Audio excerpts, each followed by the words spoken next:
Est-ce qu'il y a une base militaire française dans le nord du Bénin? Non, il n'y a pas de base française, je peux vous le confirmer. Si vous trouvez quelqu'un qui dit qu'il y a une base française, je suis prêt à ce qui m'amène en voiture me la montrer. Il n'y a pas de base française. Alors voilà, ça c'est typiquement le genre d'infox que ceux qui souhaitent nous caricaturer propagent. Il n'y a pas de base française.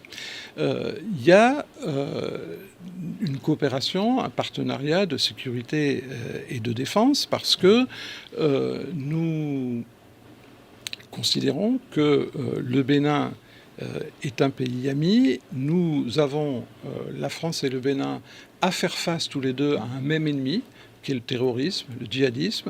Nous en avons souffert et nous souhaitons, nous proposons aux pays amis de les aider pour lutter contre ce fléau. Et donc, il y a effectivement de la coopération. Alors, cette coopération, c'est de la formation. C'est des militaires français qui assez régulièrement viennent, mais c'est des petits groupes de 3, 4, ça va peut-être jusqu'à 12, qui restent 15 jours et qui font une formation ou un entraînement avec leurs camarades béninois dans tel ou tel domaine.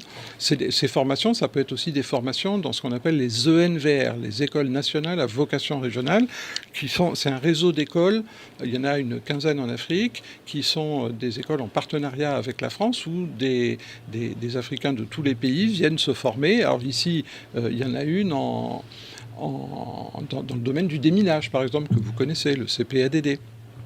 On reçoit aussi des officiers béninois dans nos écoles, à Saint-Cyr, à Laval, à l'école de guerre. Il y en a 2 qui partent à l'école de guerre là, à la rentrée. Donc on voit de temps en temps des militaires français qui font des formations. Alors ce que certains ont caricaturé, c'est qu'en 2022, il y a eu une quarantaine de Français qui sont restés d'abord à Tangueta dans une caserne béninoise, c'était pas du tout une base française, puis ensuite à Kandy, et qui ont entraîné au combat dans les terrains qui sont autour les unités béninoises qui sont chargées de lutter contre la menace djihadiste. Donc il y a eu 2 fois 6 mois 40 Français qui étaient dans une base béninoise et qui se sont entraînés avec les Béninois. Donc ça n'a rien à voir avec une base française. On vous a accusé d'entraîner des djihadistes à Kandy. D'entraîner des djihadistes à Kandy, vous avez entendu ça? Non, mais là on atteint des sommets dans la mauvaise foi. Vous savez, c'est faux. C'est évidemment faux. Mais on nous dit aussi qu'on finance les terroristes. Mais je ne sais pas quel schizophrène peut affirmer des choses pareilles, quoi. Vous savez, moi j'étais au cabinet du président Hollande quand la décision d'intervenir au Mali, de lancer l'opération Serval, a été décidée. D'ailleurs, le président Macron faisait partie de cette équipe et a entendu la même chose. Et c'est pour ça que il n'a jamais porté la moindre critique sur cette décision. Le président Hollande, quand il a vu que Bamako était menacé et pouvait tomber et devenir, dans les jours suivants, un califat d'Al-Qaïda, a décidé de faire intervenir l'armée française.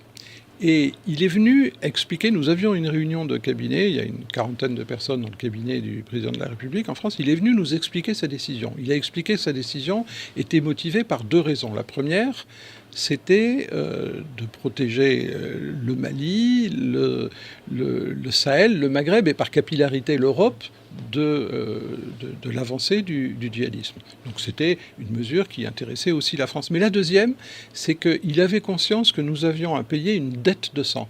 C'est-à-dire que au cours de la Première Guerre mondiale et de la Seconde, il y a eu des Africains enrôlés dans l'armée française et qui ont payé le prix du sang pour notre propre liberté. C'est-à-dire qu'il y a des Africains qui nous ont contribué à nous délivrer d'une forme de totalitarisme qui était le nazisme. Et donc, il a considéré que nous avions une dette de sang et que nous devions contribuer à aider les Maliens à se délivrer d'une autre forme de totalitarisme qui est le djihadisme. C'était ça la raison. Vous voyez ?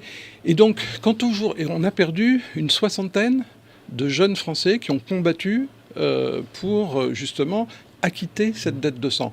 Alors, ceux qui imaginent qu'en France, on serait assez fou pour aller financer les gens qui tuent et qui éliminent nos jeunes et nos enfants, enfin, franchement, ceux qui croient ça, ils regardent trop de films, quoi. C'est pas possible. Le Premier ministre du Niger a accusé le Bénin d'abriter, je cite, des bases militaires où l'on entraîne des terroristes qui doivent venir déstabiliser le Niger. Je crois que cet argument, à mon avis, n'est pas fondé. En tout cas, je n'ai pas d'éléments concrets pour soutenir le point de vue du Premier ministre du Niger. C'est peut-être un argument pour justifier le maintien de la fermeture des frontières. Alors, vu la frontière fermée entre le Niger et le Bénin, une partie du trafic de marchandises en provenance ou à destination du Niger ne passe plus par le Bénin mais par le Togo. Est-ce que dès le mois d'août dernier, ce pays, le Togo, n'a pas adopté une attitude différente des autres pays de la CEDEAO à l'égard du régime putschiste du Niger? Le Togo n'a pas la même adhésion aux valeurs de la CEDEAO. Je voudrais rappeler que le Togo fait partie des pays qui refusent la limitation du nombre de mandats des présidents de la République souhaité par un projet de protocole au niveau de la CEDEAO. Je voudrais rappeler que la CEDEAO, en son temps, en 2005,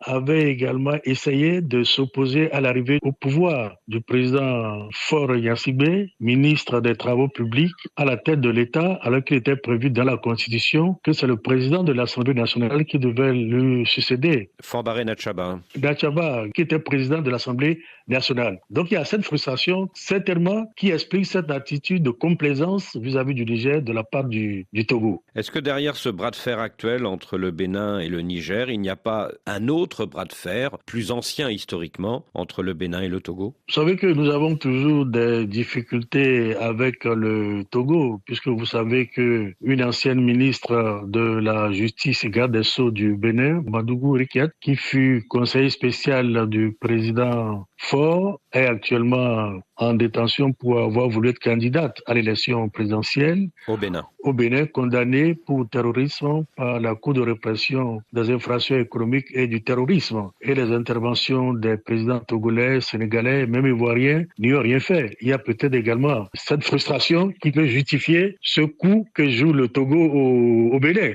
Certainement.